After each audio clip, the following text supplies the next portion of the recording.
Köyümüzde yapılan ilk önce hayvan satış pazarı olarak açılan ve daha sonra da içerisine mezbahane olarak yapılan şu arkamızda gördüğümüz kesimhane. Biz buna köylü olarak karşı geldik. İstemedik. Yani tamam, hayvan satış pazarı yapıldıktan sonra elimizden gelen bir şey yoktu. Kullanıma açıldı. Satış yapıldı. Ama biz kesimhaneye karşı durduk. Neden istemedik? Çünkü köye sıfır. Yani evler hemen hemen 100 metre, 150 metre yakınında evlerimiz var. Bunlar da bu kokudan bayağı bir rahatsız. Mezbahane geçen bayram yapıldığından beri bütün köylerin leşi, işkembesi, pisliği traktörlere, kamyonlara yüklenip şu karşımızdaki bütün tepelere dökülüyor. Ve biz köylü olarak bu köyü terk etmemiz lazım. Ya mezbahane buradan gitmesi lazım, bu pisliğin bu köyümüzden kalkması lazım, ya da biz köy olarak burayı terk etmemiz lazım. Ben 2 dönemdir muhtarım, 2 bayramdır köyde 4 gün bayram boyunca bu kokuyu çekiyoruz. Bütün köy ne diyor? Mezbahane nerede? Karınca köyünde. Kesimhane nerede? Karınca köyünde. Toplayın pisliğinizi götürüp tepeye dökün. Gerçekten çok mağduruz. Karınca köyü olarak en güzel köy, en nadide köy bizim köyümüzken şu an en berbat köy bizim köy oldu diyorum. Yani berbat derken pisliği çekilemeyecek bir köy haline geldi. Benim diyeceklerim bu kadar. Devletimiz de buna, Kaymakam Bey hiçbir pislik olmayacak diye bize söylemişti. Kesimhane yapıldığında viranjör dökülecek, viranjörler alınıp gidilecek. Ama arkadaşlarımız dün kendi gözüyle görmüşler, viranjörle kan çekilip dereye akıtılmış. Gerçekten köylü olarak mezbahaneden rahatsızız. Bütün çevre köylerin pisliğinin buraya dökülmesinden rahatsızız. Benim söyleyeceklerim bu kadar. Ne tür girişimlerde bulunduk? Protestolar yaptık. Mahkeme açma şeyine gittik. Yani devlete biz valiye kadar gittik. Yani bizim şu an Elazığ bölgesi olarak en yüksek mertebemiz vali. Valiye bile gidip dilekçe verdik.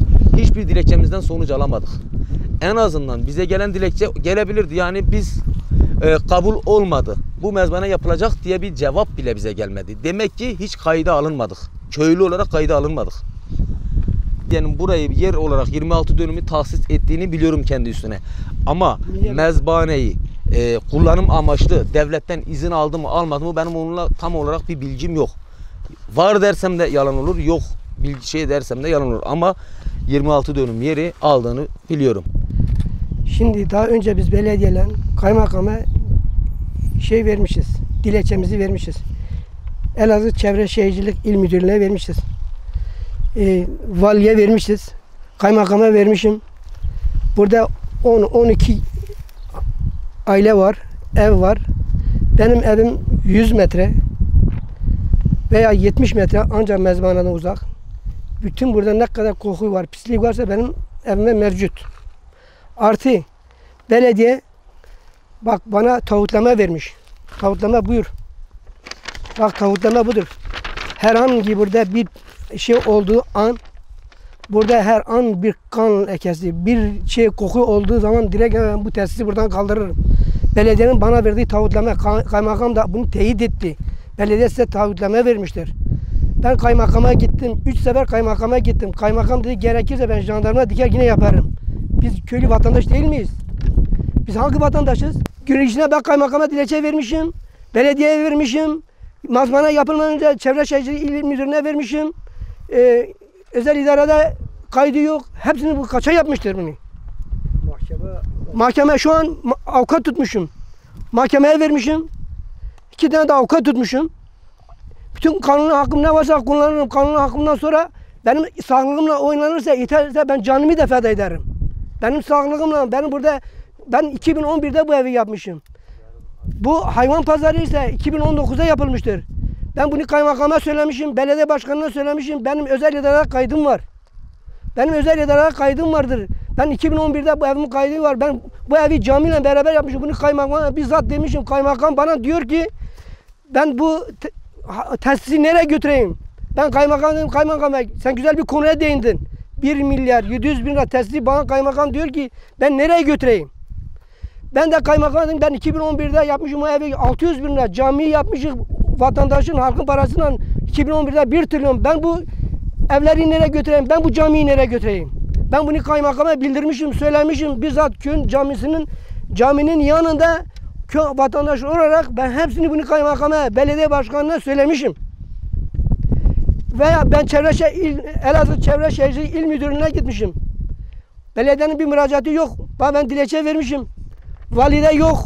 Hiçbir yerden hiçbir yok. Belediye hepsini bunu alavere dalaverenle yapılmış bu. Dün kesim yaptılar. Ben geldim fotoğraflarını çekmişim. Fotoğrafları bende. Kesimden sonra geldiler bak kanı fosfatiften çektiler. Bitişik dereye döktüler. Bak onun videosunu çekmişiz. Bu da burada, bu videosu da burada. Peki bu nasıl bir adalettir? Bu nasıl bu kaymakam bu halkı hiç göze almıyor mu? Peki bu Sayın Sağlık Bakanı'na söylüyorum. Sağlık Bakanı'na söylüyorum. Sağlık Bakanı'na diyorum ki peki bu koronavirüsten diyorsun ki sağlık önemlidir. Gel Sayın Bakanım. Gel bak burada benim evim 70 metredir. Benim evim 70 metre. Ben bunu 2011'de yapmışım Sayın Sağlık Bakanım. Nasıl olur bunu bana yapıyor ya? 2 seneden beri bu hayvan pazarı ve mezbane ile ilgili mücadelemizi vermekteyiz. Geçen senede burada mezbane inşaatı devam ederken hayvan pazarında izinsiz hayvanlar kesilmeye başlandı.